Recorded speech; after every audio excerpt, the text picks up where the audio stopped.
শেখ হাসিনাকে দেশে নিয়ে আসতেছেন রাষ্ট্রপতি শাহাবুদ্দিন চুপ্পু। শেখ হাসিনাকে নিয়ে কঠিন ঘোষণা দিলেন সেনাপ্রধান জেনারেল ওয়াকারুজ্জামান। এতদিন মনে হতো ক্ষমতা কে ভোগ করবে, তাই নিয়ে ইউনূস আর ওয়াকারের মধ্যে ঠান্ডা লড়াই চলছে। প্রথম দিকে অনেকেই মনে করতেন বকলমে ওয়াকার দেশ চালাচ্ছেন, ইউনূস কখনো কখনো রাশ হাতে নেওয়ার চেষ্টা করছেন। যে সেনা কর্তাদের সেনারা বুক চিতিয়ে বাংলাদেশকে অতীতে রক্ষা করে এসছেন, যেভাবে সেনাদের ঊর্ধ্বকে অপমান করা হচ্ছে সেই অপমানকে মেনে নেবেন না ওয়াকারুজ্জামান, আর যে কারণে ডক্টর ইউনূসের সঙ্গে সরাসরি সংঘাত তৈরি হতে পারে। জানাজা আগেই হয়েছিল, আজ শুধু কবর হলো না, কোনো ব্যক্তি মানুষের নয়। সংসদ ভবনের দক্ষিণ প্লাজায় এই মুহূর্তে জুলাই সনদের কবর। আসসালামু আলাইকুম সম্মানিত দর্শক মণ্ডলী, এতক্ষণ দেখছিলেন শিরোনাম, ইতিমধ্যেই একে একে বিস্তারিত দেখতে পারবেন। আজকের সবচেয়ে গুরুত্বপূর্ণ তাজা খবর নিয়ে আপনাদের সামনে উপস্থিত হয়েছে, যা খুবই গুরুত্বপূর্ণ। না টেনে ধৈর্য সহকারে সম্পূর্ণ ভিডিও দেখবেন, তাহলে বুঝতে পারবেন আসল ঘটনা। তো আর কথা না বাড়িয়ে চলুন ভিডিওর মূল পর্বে চলে যাই। এতদিন মনে হতো ক্ষমতা কে ভোগ করবে, তাই নিয়ে ইউনূস আর ওয়াকারের মধ্যে ঠান্ডা লড়াই চলছে। প্রথম দিকে অনেকেই মনে করতেন বকলমে ওয়াকার দেশ চালাচ্ছেন, ইউনূস কখনো কখনো রাশ হাতে নেওয়ার চেষ্টা করছেন মাত্র। কিন্তু সেনাপ্রধান আর খলিলুর রহমানের দ্বন্দ্বটি আসল দ্বন্দ্ব। বাংলাদেশের 54 বছরের ইতিহাসে সেনাবাহিনীর মাথার উপর এমন একজনকে বসানো হয়েছে যার নাম ধামের ঠিক নেই। খলিলুর রহমান নাকি রজার রহমান, কোনটি তার আসল পরিচয় সেটিও কেউ জানে না। তার বিরুদ্ধে নাকি খুনেরও অভিযোগ রয়েছে। আর ওয়াকার তো নামেই সেনাপ্রধান, তার হাতে কতটা ক্ষমতা আছে সেটা সে নিজেও জানে না।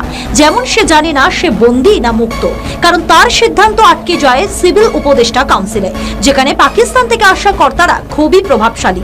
সামরিক কাঠামোতে এখন শুধু আতঙ্ক, সন্দেহ আর বিভাজন।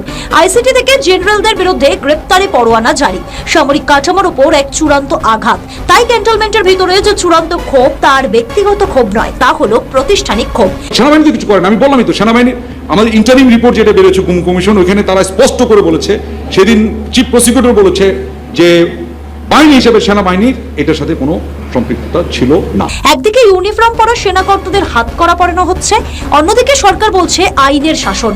কিন্তু সেনারা এটিকে কিভাবে দেখবে? তারা তো দেখছে রাষ্ট্র তাদের সম্মানহানি করতে চাইছে।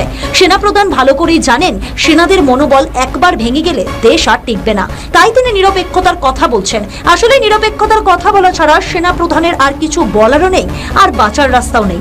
সেনাপ্রধানকে বলা হচ্ছে দেশের বাইরে না যেতে এবং কোনো বক্তৃতা বা আলোচনায় অংশ না নিতে। তিনি বন্দী নন, এটা যেমন ঠিক, আবার সেনা প্রধানের মতো স্বাধীনও নন। ফলে বর্তমান ঘটনাগুলিকে দেখলে বা পর্যবেক্ষণ করলে বোঝা যায় দুজনেই ক্ষমতাহীন ব্যক্তি, আর দেশকে যে কোনো তৃতীয় ব্যক্তি চালাচ্ছে তাও নয়। আসলে সাধারণ মানুষ ভালো করেই বুঝতে পারছেন খুন, ধর্ষণ, লুটপাটকে সঙ্গে নিয়ে দেশ কোনো রকমে চলে যাচ্ছে। দেশের অর্থনীতি টালমাটাল, ব্যাংকিং ব্যবস্থা ভেঙে পড়েছে, সাধারণ মানুষ 5000 টাকাও তুলতে পারছে না, বেকারত্ব বেড়েছে সীমাহীন, প্রশাসনের ভিতরে অবিশ্বাস আর ভয়। কারণ ইউনূসের চারপাশে যারা আছেন তারা সবাই এনজিও করা ব্যক্তি, রাষ্ট্র পরিচালনার কোনো অভিজ্ঞতাও নেই তাদের। ইউনূস বিদেশে গিয়ে 2-4 জনকে জুটিয়ে সভা সমিতি করেন, কে মেয়র আর কে রাষ্ট্রপতি সেটি যেমন বোঝেন না, তেমন বোঝেন না কার কি ক্ষমতা। আমেরিকা যে ইউনূসকে কি চোখে দেখে তার প্রমাণ হয়েছে ইসরায়েলের গাজার শান্তি চুক্তিতে, যে অনুষ্ঠানে শান্তিতে নোবেল পাওয়া ইউনূসেরই কোনো আমন্ত্রণ নেই। ফলে বাংলাদেশে এখন একটি ডিপ স্টেট নেই। একদিকে পাকিস্তানে ইন্টারেস্ট, যারা চায় ধর্মের ভিত্তিতে দেশটিকে খেয়ে ফেলতে, অন্যদিকে আমেরিকা তাদের উপনিবেশ করার চেষ্টা চালিয়ে যাচ্ছে। আর যে সমস্ত ছাত্ররা সাধারণ ছাত্রদের মৃত্যুর জন্য সামনে এগিয়ে দিয়ে নিজেরা পিছন থেকে আন্দোলনকে নেতৃত্ব দিয়েছিল, তারাও চাইছে তাদের ভাগ বাটোয়ারা বুঝে নিতে। আসলে দেশ পরিচালনা করতে গেলে যে ধরনের অভিজ্ঞতা লাগে তার বিন্দু মাত্র নেই ইউনূস এবং ওয়াকারের। বাংলাদেশে অনেক নেতা আছেন যারা ঘোর হাসিনা বিরোধী, কিন্তু তারা হাসিনার ক্ষমতাকে আজও সম্মান করেন। শেখ হাসিনার সেন্ট মার্টিন, কক্সবাজার বিষয়ে যে নীতি ছিল আমেরিকার বিষয়ে, সেই নীতির জন্য ধন্যবাদ জানাই।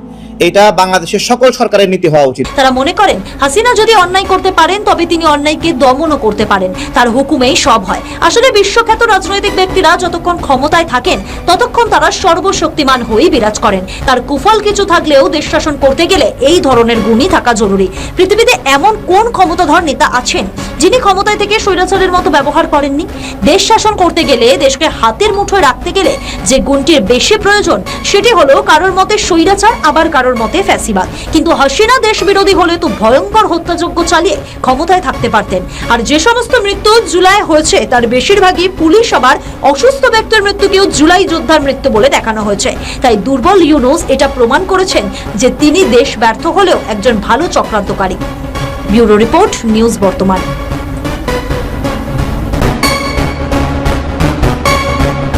গত বছরের 5ই আগস্ট বাংলাদেশের সেনাপ্রধান ওয়াকারুজ্জামানের নেতৃত্বে সেনা অভ্যুত্থানের মুখে দেশ ছেড়ে পালিয়ে যান তৎকালীন প্রধানমন্ত্রী শেখ হাসিনা।